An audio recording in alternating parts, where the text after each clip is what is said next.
I am on a 15-minute break right now at work, and the sun is really doing one today in Florida. But can we take a moment to just admire my quick thrown together bun? I like to do my buns, well, throw my hair up like this in like a messy way when I have locks. And I just did a twist out. So, I love the way it looks. I remember when I wouldn't say when I first started locking my hair, but I was well into having my hair locked. It was still short, but it was locked.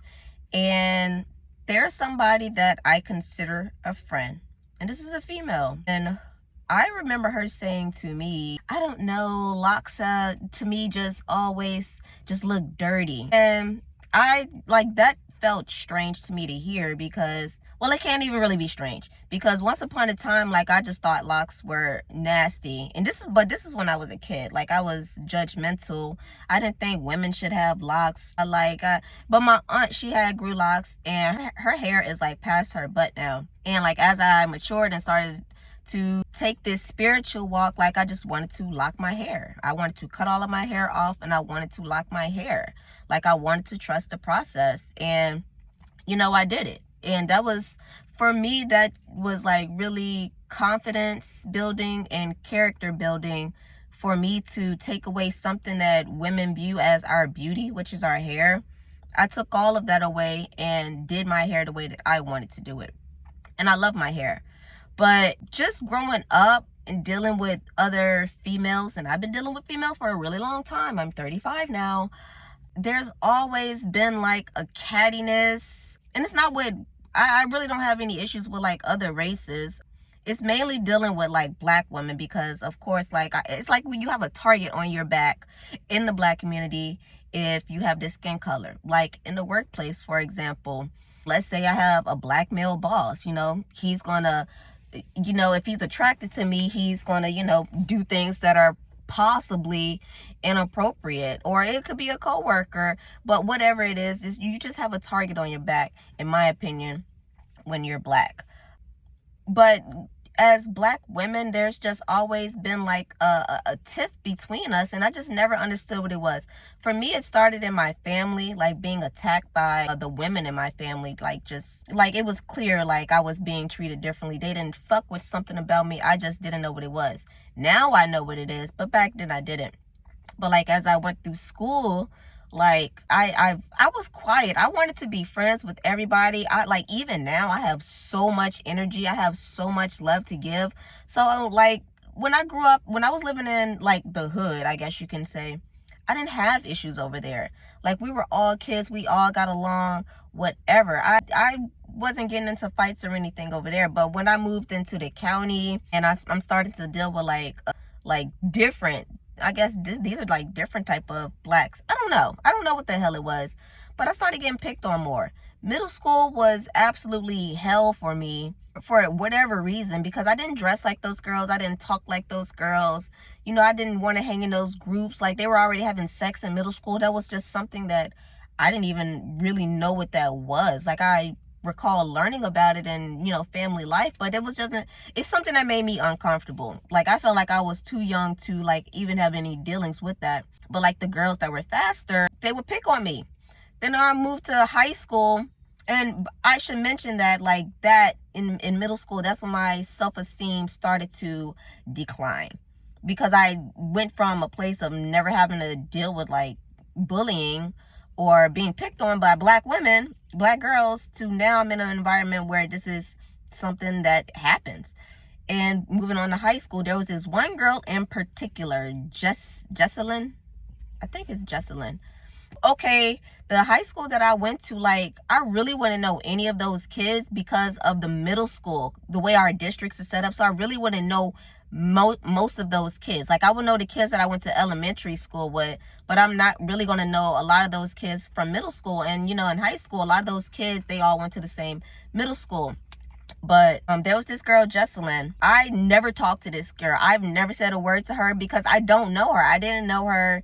She automatically, within the first week, bullseye. I was her bullseye. And it was some other girls too that were smaller, because I'm small. In high school, I was maybe 100 pounds. If that, I know I graduated. When I graduated high school, I was only 110. So I was like 100 pounds in high school, and I'm 5 feet tall. So I was small. So girls that were short and small, she would pick on us more. She was a thicker girl. She was brown skin. You know, I really never cared about her looks or anything like that. I just, you know, you're a mean person. She was just a mean person. And like, if a guy would say like I was pretty, or say like any of these other girls were pretty, or like say anything along the lines of that, she's going to make your life a living hell. And that's what I had to go through high school, dealing with that girl. And I just never talked to her. I never talked to her, but she would just make it her business to just have to say something to me. And I just never could figure what the hell that was. So I just, you know, I ignored her. And I'm going to ignore somebody that's irrelevant. But I don't know what happened in our community to where, like, we need to bully each other. When you don't look like somebody and you're the same skin color, you bully them. And other people, they may have to go through that. But I noticed with like the Black community, you take your trauma and you project it onto other races. You make other races' lives a living hell. And it's portraying today because a lot of Black people will call the opposing party, or if you have different views to them, you're being called a racist. So this has like been history. It's like a programming of this for us to talk down to one another, to make each other feel uncomfortable, and that's not fair. And I think people like that really should seek some sort of help out, because apparently like you're dealing with something, or maybe you are something that's not divine, that's not pure. I don't know what it is. But us as Black people, we do better together when we look at each other as an individual and not for what we don't have. Like, why can't we resonate with each other with our thoughts and our creativity and like our business ideas? Why can't we resonate on that level? It always just has to be some sort of degeneracy, and that's supposed to outline you what it means to be Black. And I don't like that, because but we're all a part of the human race. At the end of the day, we just have different colors. These different colors are just put here to divide us. And it's like an experiment being done, and the majority is showing that the experiment can work, and it is working.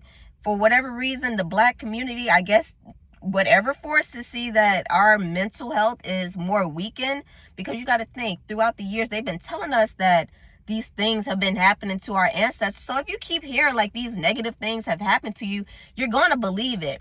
It's successful programming. And I was a part of that programming once upon a time, but I had to quickly peep game and see what was going on, and I pulled myself out of that programming.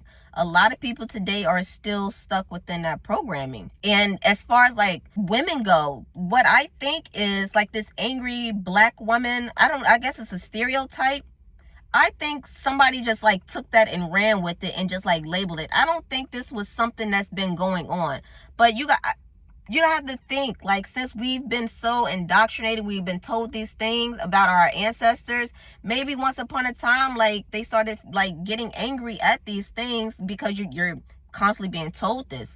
I don't think, in my opinion, back in like the 1800s, I would say anywhere before like the 1940s, I don't see where there could have been like angry Black women. I think this whole angry Black women thing is more modern than it is rooted.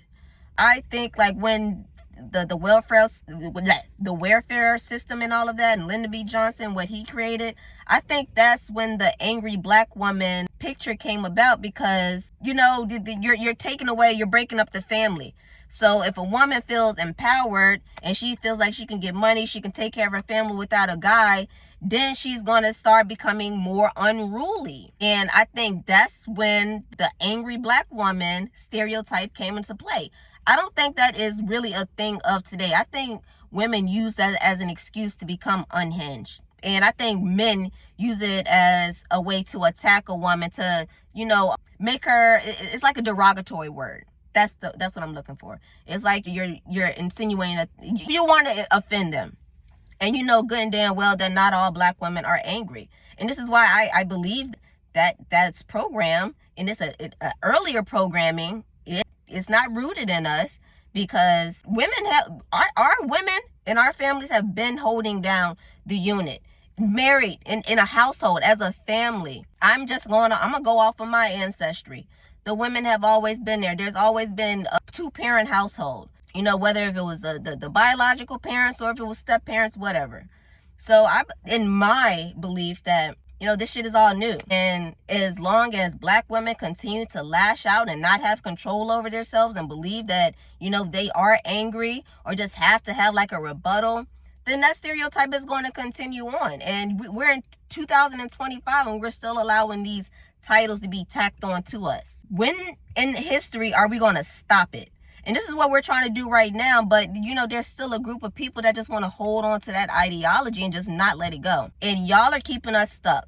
You're in the goddamn way. Like, we're trying to move forward. We're trying to build back our community, build back this country. And then there's still this group that, you know, they just can't get off the plantation. They want to fight, to have these labels on them, to feel like they're oppressed, to feel like they're, you know, less than in this country. And that's not true. If you go to Africa and you try to tack yourself onto one of those tribes, let's see what happens. Because you're not one of them. You're an American. Your skin color may be the same as theirs. You're an American woman. So when you go over there, you have to behave like their women would behave. You can't bring that American stuff over there. So this is why I feel like it's just told. It's told to women that this is how you are. And if you have a weak mind, you're going to believe that. You're going to believe that about yourself. And that's sad, because you're going to allow somebody else to tell you who you are when you know who you are. But that's just my 2 cents. Just something that I want to reflect on, because my hair just looks so good today. And it just made me think about her who said that, you know, locks are dirty. And, you know, I'm not even going to get into all of that. I'm really not even going to go there, because I want to cut my locks off just because I want to start over. But then again, I can't even imagine myself without my locks. And I think women who have locks in their hair, I think they are the most prettiest. The prettiest. I don't, like, it doesn't matter. Like, I see plenty of white girls with locks in their hair. Gorgeous. My daughter, I wish she would lock her hair, but that's not her thing right now. I think women, that's just my opinion, drop dead gorgeous. And even the men too. I love when men, and I'm starting, since I live in Florida, I'm starting to like the Wicks look now. I'm going to keep it real. But yeah, I just wanted to give you all my 2 cents. Let me know what you all think. Where do you think this angry black woman, like, is there some truth to it? I think it's mental programming, because I'm not an angry person, but I see angry black women and how quickly it is easy for them to become unhinged. And that has to deal with self-control. But all right, you guys just let me know what you think. I need to go back inside because my break is over. All right, I'll talk to you later.